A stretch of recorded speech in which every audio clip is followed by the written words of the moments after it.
Ek onthou die 30ste van elke maand het ek my amper 'n angsaanval gekry, want al die geld is klaar af, jou salaris is inbetaal, maar hy's klaar uit. Daar is letterlik niks meer oor in my rekening nie en ek het letterlik elke liewe maand gewerk vir skuld. Ek het elke liewe maand ingeklok vir daai een salaris, elke liewe maand daai baas se drome gebou vir hom en elke liewe maand miserable gewees. Gehuil werk toe, gehuil terug, angsaanvalle gekry, maar ek moes maar net opdaag. Almal dink dis jou normaal. Dit is hoe dit moet wees.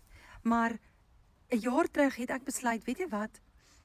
Einde Maart het ek my program gekoop wat vir my die skills geleer het as 'n doodgewone Suid-Afrikaner om geld te maak van my vooraf. Ek het gesê, weet jy wat? Kom ek gee 30 dae. Kom en kyk wat gebeur. En julle, dit is 'n jaar later. Hier sit ek nog steeds by my huis, by my woefie. Dit is op 'n Dinsdagmiddag randomly en ek het nie nodig om in te klok vir daai werk nie. Ek kan spaar, al my skuld afbetaal. Ek kan spaar vir vakansies. Ek kan my kind op 4 toere stuur per jaar wat 'n plaaslike prys kos. Net omdat ek gesê het ja vir een geleentheid, vir een opportunity om te kyk, weet jy wat, gaan dit werk, gaan dit nie werk nie.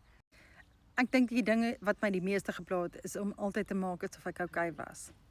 En ek was nie.